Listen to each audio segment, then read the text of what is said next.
Assalamualaikum warahmatullahi wabarakatuh. Alhamdulillahilladzi bayyana al-halala wal haram.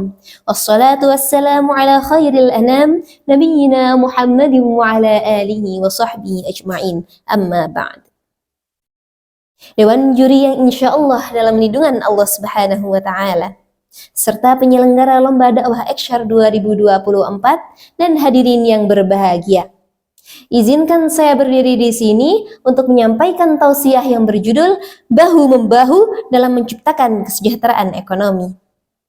Zakat, infak, sedekah, wakaf dilahirkan oleh syariat dari Allah yang Maha Derma agar umat sejahtera. Hadirin yang berbahagia, saat ini kita sedang dihadapkan oleh fakta yang menusuk-nusuk hati. 40% orang Indonesia tergolong miskin. 3,2 juta diantaranya terjebak judi online. Utang negara mencapai 8,3 triliun. Tingkat korupsi yang tinggi, kesejahteraan ekonomi yang senjangnya jauh sekali, dan lain sebagainya. Kira-kira apa penyebabnya? Tak lain dan tak bukan karena jauhnya penerapan ekonomi syariah dan penerapan gaya hidup halal. Dua hal ini harus diperhatikan oleh setiap lini dan kita akan membahas satu persatu.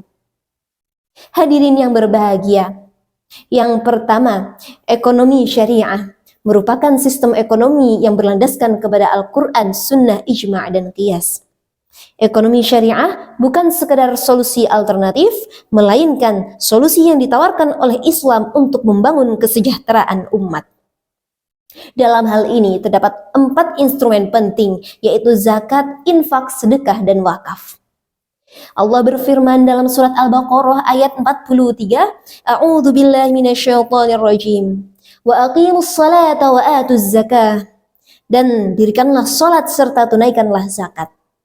Zakat yang merupakan rukun Islam merupakan instrumen untuk mendistribusikan kekayaan secara adil dan merata. Bukan zakat fitrah saja yang wajib ditunaikan, melainkan ada zakat mal yang harus diperhatikan oleh setiap muslim yang berkewajiban. Allah juga berfirman dalam Al-Baqarah ayat 267, A'udzu billahi minasyaitonir rajim. Ya ayyuhalladzina amanu anfiqu min thayyibati ma kasabtum. Wahai orang-orang yang beriman, infakkanlah dari sebagian usahamu yang baik-baik. Dengan berinfak dan sedekah berarti yang kaya memberi yang miskin, yang kenyang memberi yang lapar, sehingga solidaritas umat terbangun sejahtera. Kemudian wakaf, jika dikelola secara produktif, wakaf dapat membangun infrastruktur seperti sekolah, rumah sakit, serta pusat-pusat ekonomi yang dapat memberdayakan. Dengan ini, wakaf bukan sekedar ibadah, melainkan juga investasi sosial yang berkepanjangan. Dan kabar bahagianya, sekarang sudah banyak lembaga yang menyalurkan ziswaf yang aman dan terpercaya. Ma'asyiral muslimin rahimakumullah. Setelah memahami pentingnya ziswaf dalam membangun ekonomi umat, langkah berikutnya yang tak kalah penting adalah penerapan gaya hidup halal. Gaya hidup halal bukan sekedar ketaatan kepada Tuhan, melainkan jika dicermati dengan menerapkan gaya hidup halal, kita jauh dari yang namanya merugikan dan dirugikan. Dalam era modern saat ini, kita harus selektif dalam memilih produk, layanan, sampai lembaga keuangan. Kita harus memastikan apakah benar sesuai prinsip syariat atau bukan. Pertanyaannya, bagaimana kita bisa selalu tahu apa itu halal, apa itu haram, mana yang halal, mana yang haram? Jawabannya, Rasulullah SAW bersabda, Innal halala bayyin, sesungguhnya yang halal itu jelas, wa innal harama bayyin, dan yang haram itu sudah jelas. Seperti mencuri, berjudi, riba, menipu, menyuap. Wa bainahuma umurun mutasyabihat la ya'lamuhunna katsirun minan nas. Dan di antara keduanya terdapat perkara-perkara yang samar atau syubhat yang tidak diketahui oleh kebanyakan orang. Famanittaqas syubhat, barang siapa yang menghindarkan diri dari syubhat, istabra'a lidinihi wa irdihi, maka dia telah menjaga kesucian agama dan kehormatannya. Hadis riwayat Bukhari dan Muslim. Ma'asyiral muslimin rahimakumullah. Ini ada poin penting yang harus kita perhatikan, yaitu tentang perkara syubhat. Kita harus menghindarinya sampai tahu apakah dia halal atau haram. Pertanyaannya, bagaimana kita bisa tahu? Jawabannya, jangan lelah belajar, atau minimal bertanyalah kepada yang lebih bisa atau yang memiliki ilmu, sebagaimana firman Allah Subhanahu wa taala dalam surat An-Nahl ayat 43.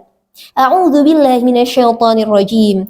Fas'alu ahlal dzikri in kuntum la ta'lamun. Bertanyalah kepada orang ahli ilmu jika kalian tidak tahu. Jika kita tidak bisa bertanya secara langsung, masih banyak media yang menyediakan tulisan-tulisan ahli ilmu yang terpercaya. Ma'asyiral muslimin rahimakumullah. Untuk menutup tausiah ini, mari kita tarik benang merah bahwasannya dalam menciptakan ekonomi yang sejahtera dibutuhkan sinergi antara masyarakat, pemerintah, sampai lembaga keuangan. Pemerintah harus menciptakan regulasi yang baik dan benar.